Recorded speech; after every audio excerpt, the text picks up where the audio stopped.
Protect your DNA. BioPQQ can promote formation of new mitochondria. Infowarsstore.com.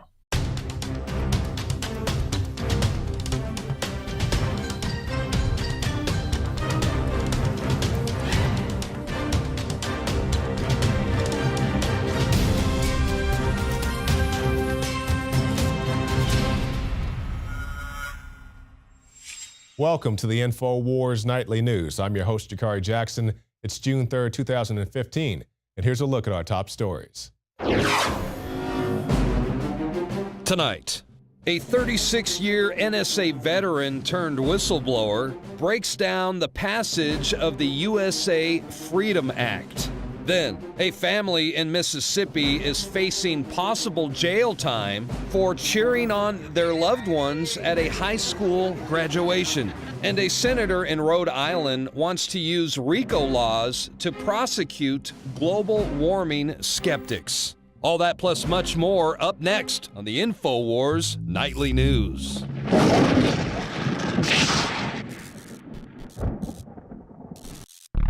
A Rhode Island senator, Sheldon Whitehouse, just seriously suggested that people who are skeptical of global warming models and predictions should not only be censored, but prosecuted under the RICO Act. That's the Racketeer Influenced and Corrupt Organizations Act of 1970. You know, going after organized crime. The government was having trouble getting convictions for organized crime because the mob could always hire the best lawyers. So they decided they'd take away their money first so they could get a conviction. But when you take away constitutional rights for the mob, you take them away for everyone. Within 16 years, Reagan signed civil asset forfeiture laws that allowed the police to confiscate property even without charging you with a crime. By 1994, RICO was being used against pro-life activists. So it's not a stretch that this government would use RICO against people who are skeptical of its agenda. For more information, go to Infowars.com. I'm David Knight. That's right, David. In that article, he was referring to Senator use RICO laws to prosecute global warming skeptics. And basically, he breaks down how things like political lobbying, contributions to political candidates, and the use of media efforts is undermining climate science. And the thing about this is when we talk about the climate science, as we talk about quite often here, I'm not a scientist, but this doesn't really seem like science to me. Because as you guys recall, we talked about it at a great length earlier this year, 2014, the hottest year on record, except Chicago, Illinois, and Detroit, Michigan, and those are just two cities off the top of my head. So they say it's the hottest year on record, but it's also cold here, and it somehow makes sense, even though we said it was hot, it's supposed to be cold. And now they don't use either global warming or global cooling. It's an all-encompassing climate change. So to put it to you like this, let's say we're betting on a football game, and it's the Cowboys versus the Eagles, and I say the Cowboys are going to win unless the Eagles win, and then either way, I get the money. You say that doesn't make sense. That's the same thing they're giving you with climate change. They actually had just some backup. This is what it's going to be this year, fine. If it's extra hot that year, fine. But if it's extra cold that year, you can't say that you won when you say it's going to be hot. Do you understand kind of what I'm going here? And then they have their pundits go out, like they're talking about the pundits here. They have their pundits go on MSNBC, and they say, don't use global warming, don't use global cooling, use climate change. So regardless what the temperature is, you will be accurate. And it's not just there. As you guys recall, we did the report last year, 2014, U.S. college professor demands imprisonment for climate change deniers. So they're saying that if you have any type of skepticism at all, you need to be jailed and dealt with and possibly even re-educated.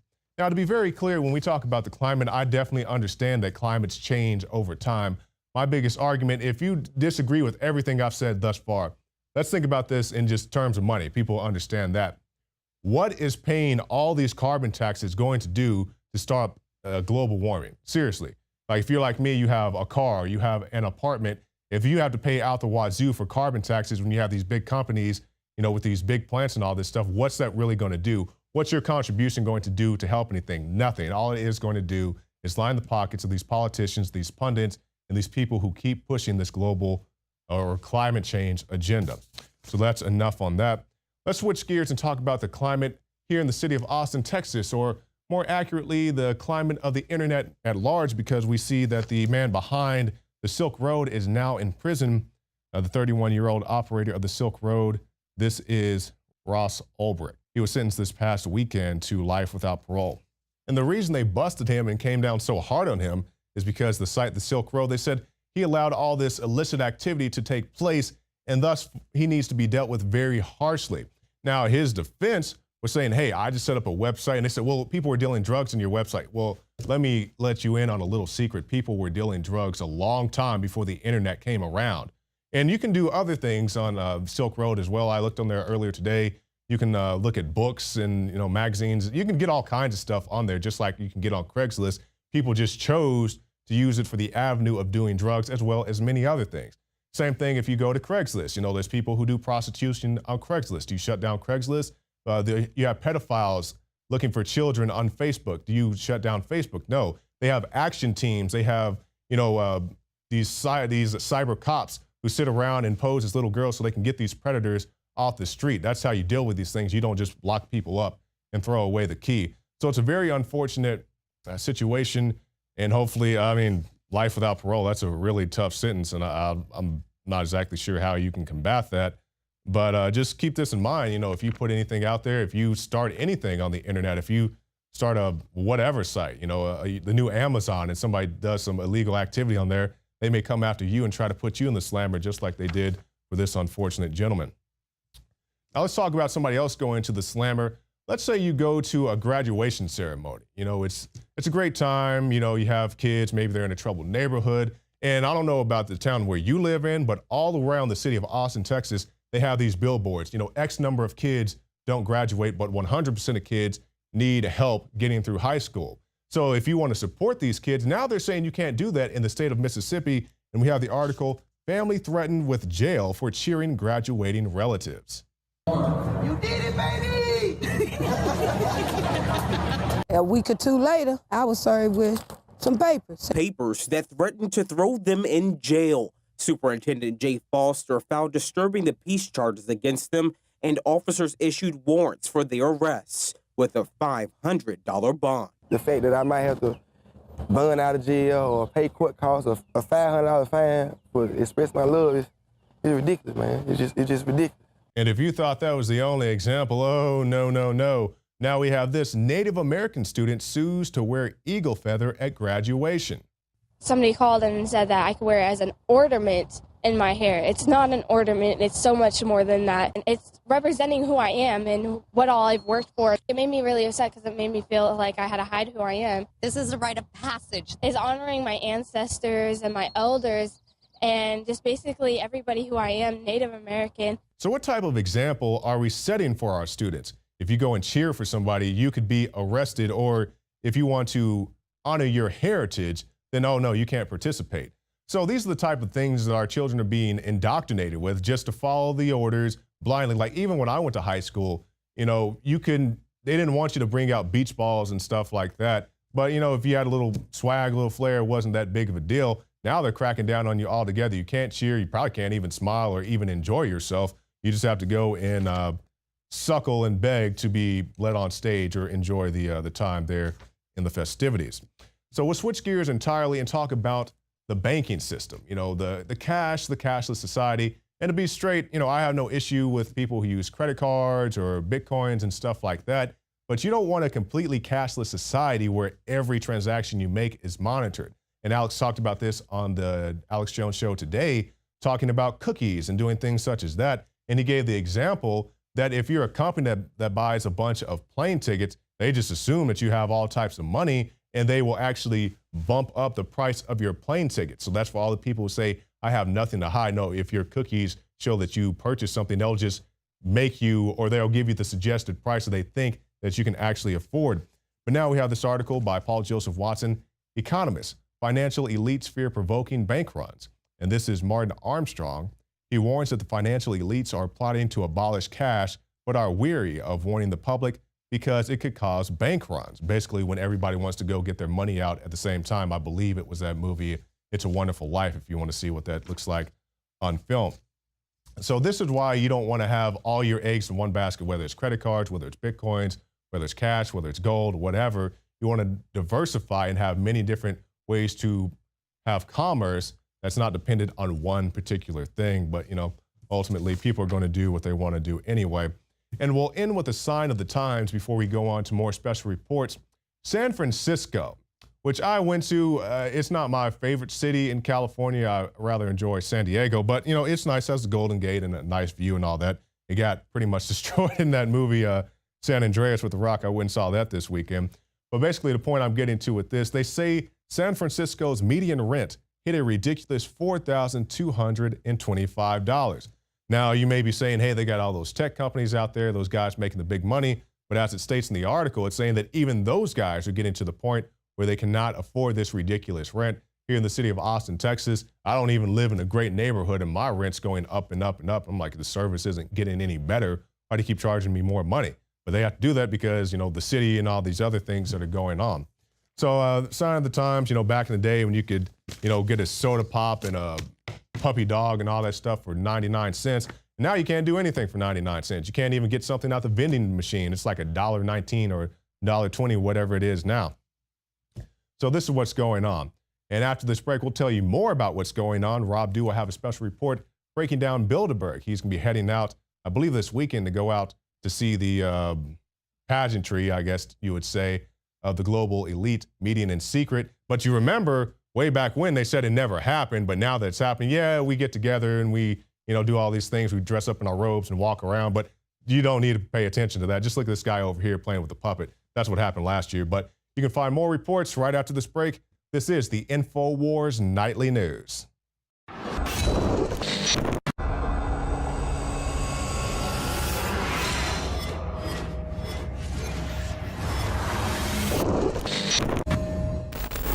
Joe Biggs here with Infowars.com. Now today we got in our brand new t-shirts. This is the Save America t-shirt with the upside down flag. Now at Infowars.com, in no way are we being disrespectful. In fact, this t-shirt was designed to help inform you and the people around you that will be seeing this t-shirt, because at the very bottom we show you the actual United States flag code, Title IV, Chapter 1, which states that you should never fly the flag with the Union side down unless you're in a dire state of emergency. Now, if you haven't taken a look outside the door or turned on the news in the last year or so, then you would understand that our country, our republic, is in dire need of help.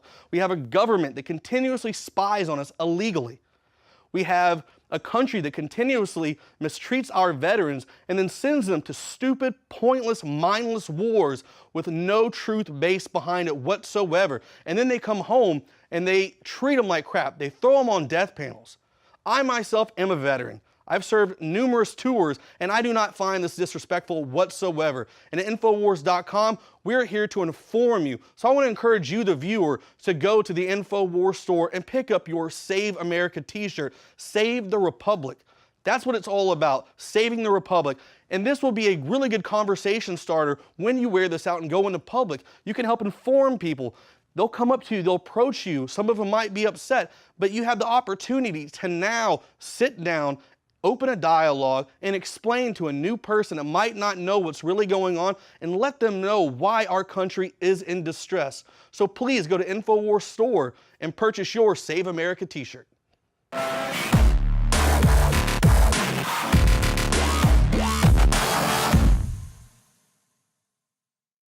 Fool me once, shame on you. Fool me twice, shame on me. Vote for Jeb, or you're just fucking stupid. Fool me, we can't get fooled again.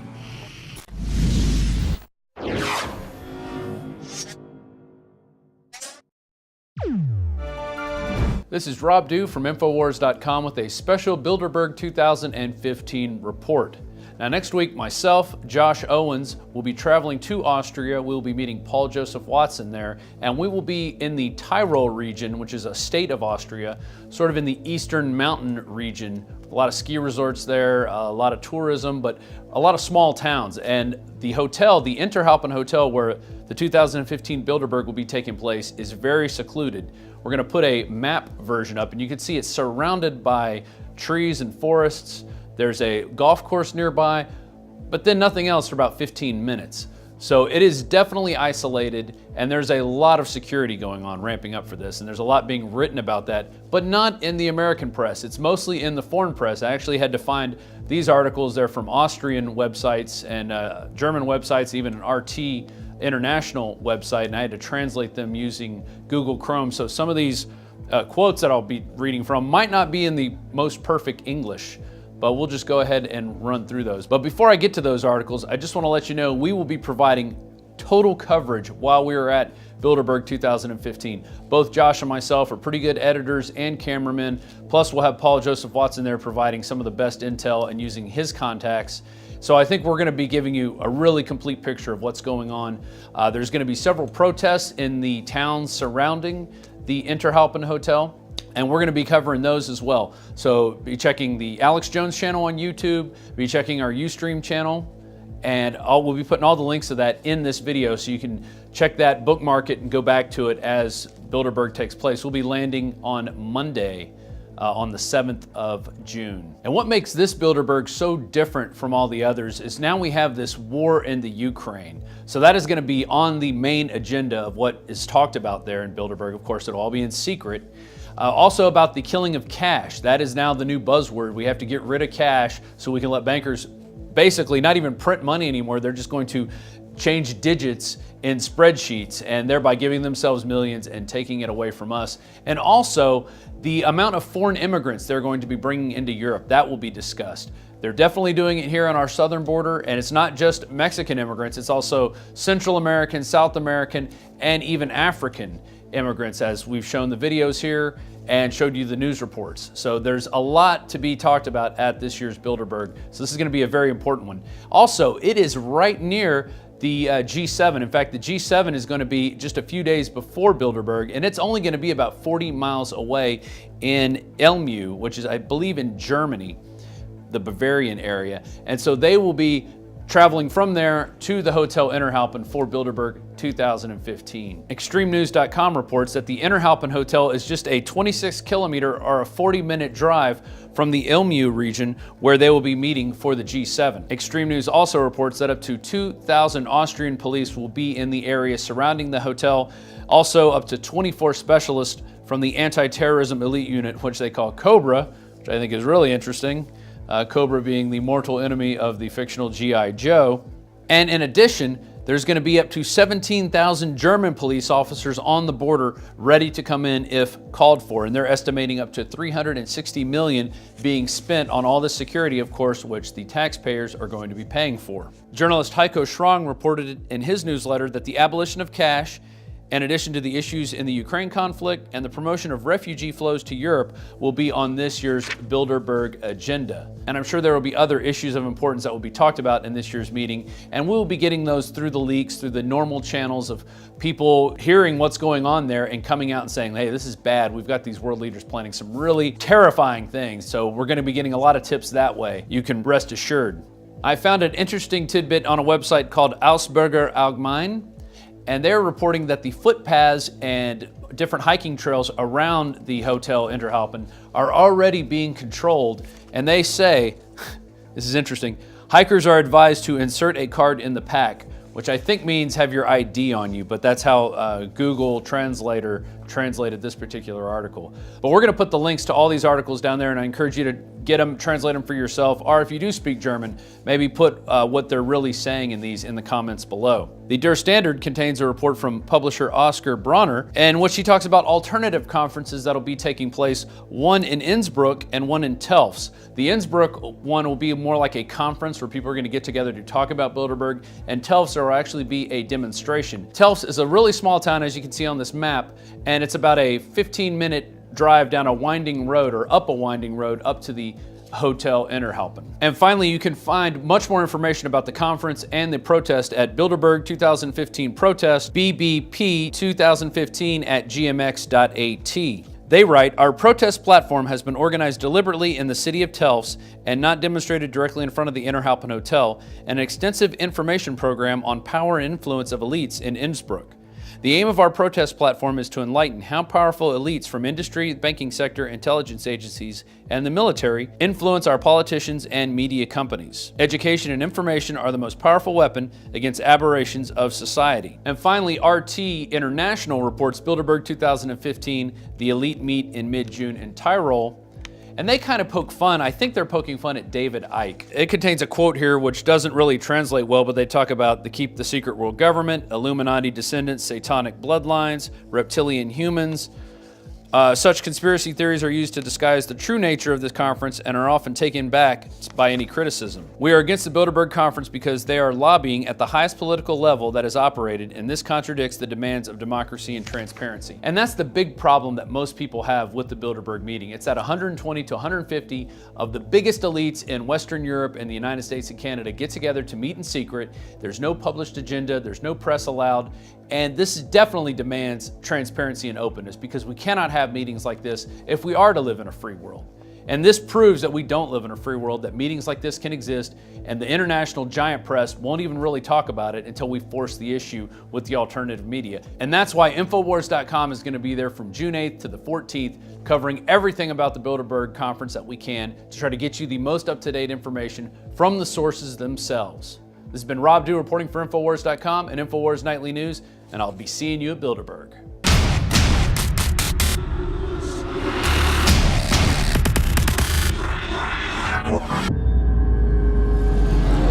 Another major health threat, this one in Toledo, Ohio, where everybody in the entire city has been told not to drink the water. Ohio's governor declaring a state of emergency. Did you know that the average person uses about 80 to 100 gallons of water at home every single day? If there's a water emergency, will you be prepared? Panicked residents forming long lines throughout the day. We're here at a supermarket in Toledo. You can see the shelves empty where water once was. To stay safe and healthy during a crisis, you must have access to safe, clean water. Water which will not be available at your local grocery store. There's a mad dash on right now to stock up on supplies. The ProPure Pro 1 G2.0 water filtration system is a must-have for every modern, independently minded household. Protect your family's safety during an emergency. Go to InfoWarsStore.com today to purchase your ProPure Pro 1 G2.0 water filtration system or call 1-888-253-3139.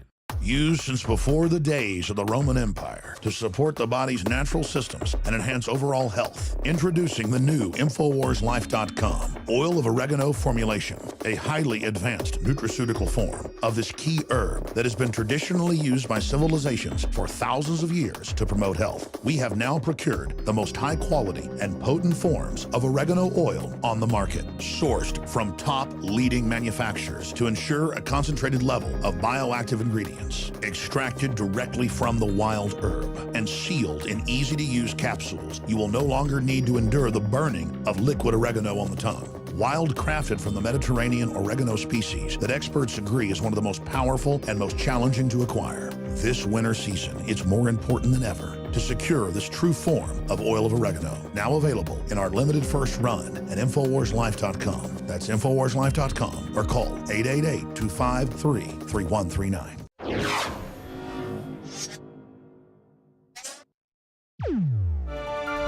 Earlier today on the Alex Jones Show, we had Kirk Wiebe. He's an NSA whistleblower. He worked with Mr. Benny, Mr. Drake, all those guys. And he was telling us all these things that, according to Senator Marco Rubio, never happened. Mr. Rubio wants you to believe that there's nobody monitoring your phone calls or your internet conversation, can check the things on your phone.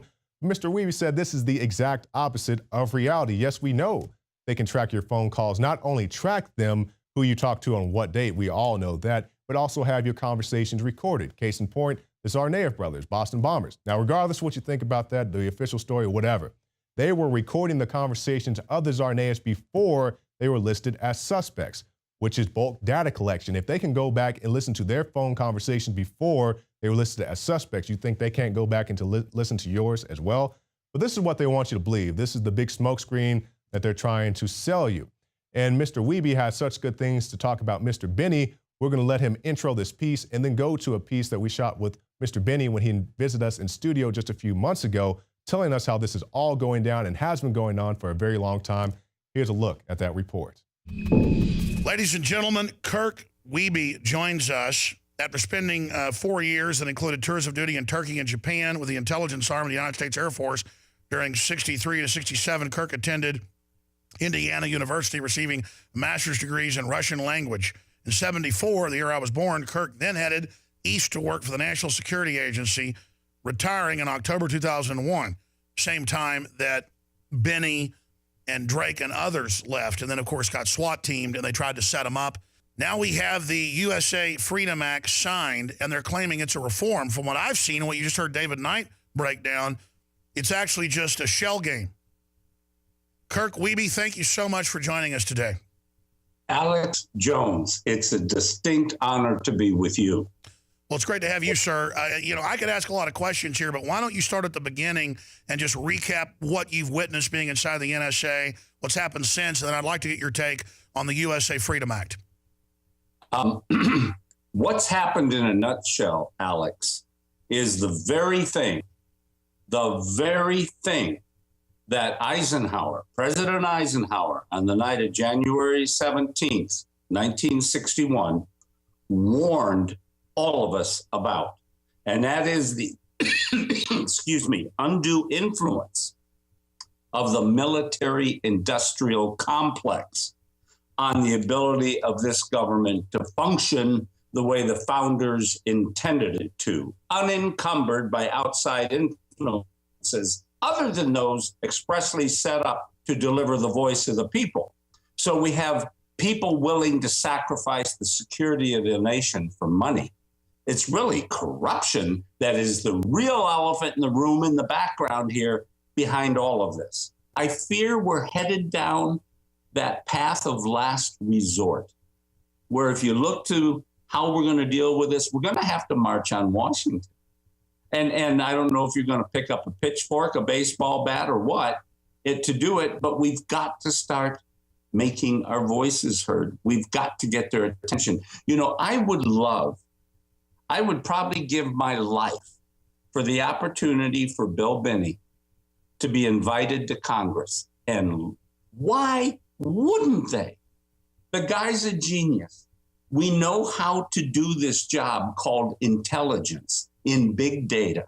Catch bad guys, protect privacy at the same time without giving up anything, and they won't even talk to him. They won't even invite him in, not even a closed And he's session. the guy that invented most of the systems that they're getting rich off of. Exactly.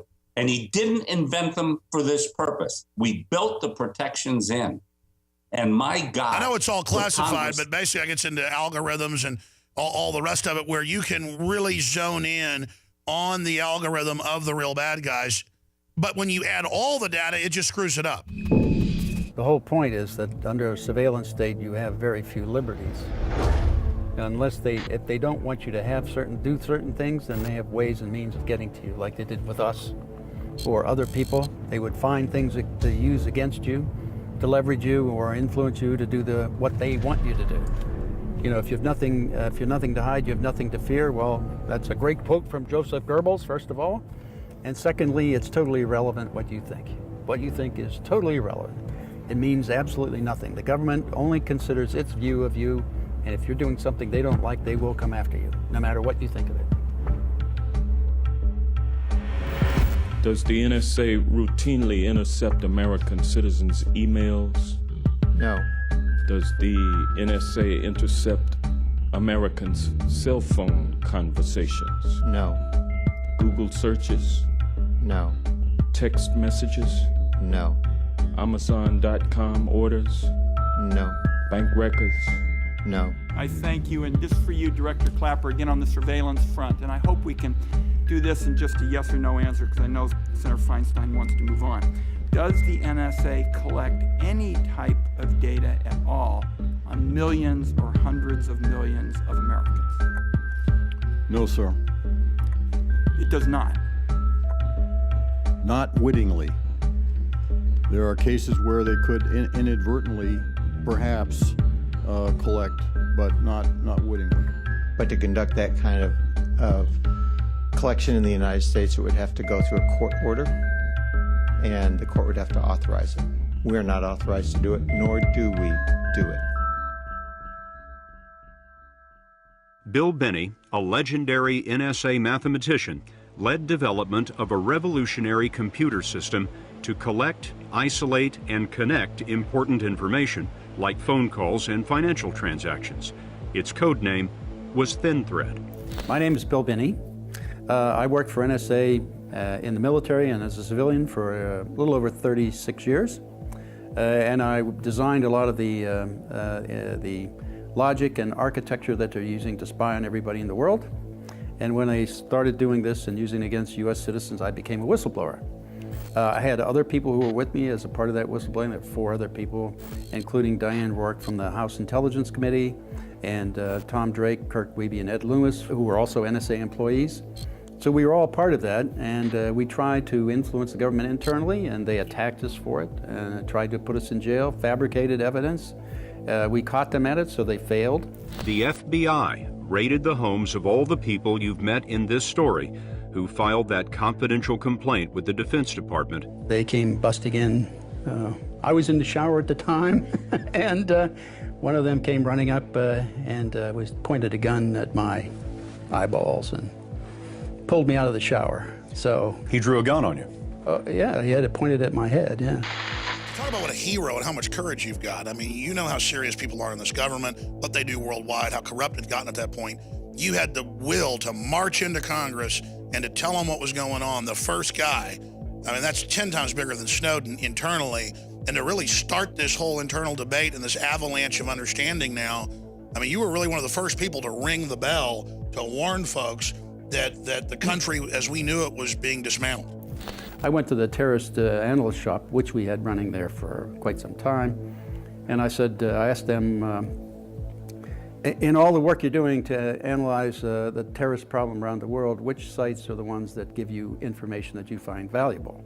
And so they gave me a list of 18 sites, and so I took those 18 sites and said, okay, these are the deployment targets for our process in January of 2001. And it was, we estimated the cost to be about $9.5 million. That's all. Basically, it was working like a year and a half before 9/11 occurred, almost 2 years before 9/11. And if they'd have deployed it, we would have, in my view, there would have been no way we wouldn't have stopped 9/11. Because all the data, Tom Drake took the program after they killed it because it didn't cost enough money. So that meant that they had to create another program, which they called Trailblazer. There was the initial cut at that was $4 billion. And after that, it only grew in terms of money. They kept getting more and more. So the whole point was that they had a whole host of contractors that wanted to feed on all that money. And if you took the program we did and deployed it, it would already solve the problem. So the point is that you can't go to Congress asking for money for a problem you've already solved. So they had to kill the solution to say we have a problem so they could justify getting the money. And that's exactly what they did. They know exactly what they're doing, and the reason you can tell that they know is because they're keeping it all secret. If they weren't really trying hard to keep it secret, then you might think that they were delusional and they didn't understand what they were doing. But when they know that they're doing something wrong, they have to keep it secret. Otherwise, they feel they'll be held accountable for what they do. Why else would they keep all these things secret, do things in secret with a secret court, keeping their interpretations secret, and making secret interpretations and rules for a constitution in secret, in hiding it away from most of Congress and certainly all of the public? So if you do that, you're hiding something, and you know you're doing that. I put it down to 3 factors: power, money, and control. That is, if you have an uninformed electorate and an uninformed Congress, you can manipulate them and control them. And especially if you're pulling in a lot of data about them, you can do that and use it against them to get them, to leverage them to do what you want them to do. Late last night, a British newspaper dropped a bombshell that the U.S. government has been collecting millions of Americans' phone records without them knowing about it. A lot of people are learning that the scope of these surveillance programs is immense. The government is monitoring private phone calls, your children and my children's private phone calls, and tracking who their associates are. Right now, the U.S. government knows who he is calling, where she is calling from, and how long they are talking. When it comes to telephone calls, nobody is listening to your telephone calls. The NSA is trying to create a database to get ahead of what I think is a real growing threat. Homegrown terrorist cells already here. It's to ferret this out before it happens. It's called protecting America. When it comes to keeping us safe in the war on terror, I think the President's program, President Obama's program, is the right one and it's a good one. His name is Edward Snowden. He's an American former CIA employee and computer technician. Today he came out as the leaker of classified NSA documents. You don't have to have done anything wrong. You simply have to eventually fall under suspicion from somebody, even by a wrong call. And then they can use the system to go back in time and scrutinize every decision you've ever made. Are you confident that you know everything that's going on within that agency and that you can say to the American people, it's all done the right way? Yes. I made the statement about that the greatest threat to our constitutional form of government since the Civil War is what's happening now in terms of spying in the United States. And that's the domestic spying program, Stellar Wind, that they started in secret and have been running in secret. So they're violating the constitutional rights of everyone. First Amendment rights are violated because you have the right under the First Amendment to have a free association. It doesn't say you have the right to free association as long as the government knows about it. That's a direct violation of that one. The Fourth Amendment is clearly violated when they collect all the content data, or they digitally record your phone calls. And violate all of your privacy under your affairs. That's a violation of the Fourth Amendment. And then using the content of your emails against you in a court of law in secret, again, under the law enforcement use of the NSA data, that's a violation of your Fifth Amendment rights not to testify against yourself. And then when they lie in courts and don't tell you that, give you the right to challenge discovery of the information they really used to arrest you, that's a violation of due process under the Sixth Amendment. So, I mean, they're just scrapping the entire constitutional form of government. This is the greatest threat to our democracy and republic and constitutional form of government since the Civil War. See, unless we stop the industrial accumulation of information on people, we're heading to a state of society where people will see the surveillance, just the fact that people are being surveilled inhibits their ability or feeling that they have the opportunity to do new and creative and innovative things. So that kind of reduces their risk-taking, basically, which in turn means you get less and less creativity and innovation and more stagnation of civilization. That's what happened in the Soviet Union, that's what happened in East Germany and the communist bloc. They stagnated because people were being so surveilled that they were afraid to do anything. It made people afraid to take a risk. And that's really the point of capitalism. That's why it's been so successful, because it was advocating people taking risks. Americans aren't supposed to sit back and let things happen and let government do what it does. We're supposed to be out there challenging. We have to be participating in our democracy and republic. We cannot sit by and let these things happen and be quiet. If we do, we're going to get this totalitarian state that we're sliding toward right now. Well, that's it for our show tonight. And if you like these reports and you want to see more of them, support us. Go to the Infowars shop and pick up our new Save America t-shirt. And yes, the flag is upside down. That's not being disrespectful to our troops, to the people in our military, or even the people in our government.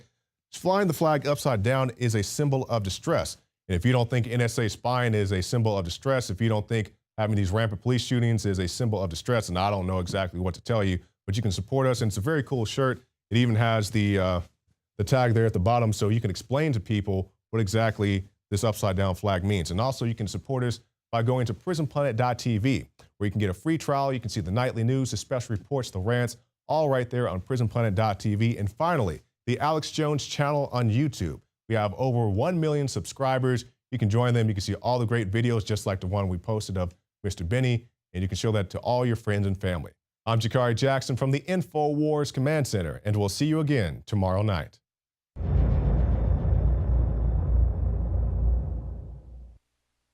Infowars Life and InfowarsLife.com is extremely excited to announce our latest release, Winter Sun, a revolutionary type of vitamin D3. Winter Sun is a premium quality vitamin D3 nutritional supplement. It is produced by extracting oil from healthy, nutrient-dense plants known as lichens. Every batch is analyzed for purity and D3 content. It's completely free of toxins and allergens. Simply put, if you want the best at an extremely low price, this is it. Winter Sun is the result of our pursuit of the best source of vitamin D3. The research and development took over 2 years, but the result, as verified by independent laboratories, is the best vegan vitamin D3 product in the world. Read the facts at InfoWarsLife.com about Winter Sun Vitamin D3. Not only does vitamin D3 promote a healthy mood, but vitamin D supports our memory and brain function, something the globalists are targeting. Visit InfoWars.com today or call 888-253-3139. You are watching the Infowars Nightly News, which airs 7 p.m. Central at InfoWarsNews.com. And your support is helping us defend liberty worldwide.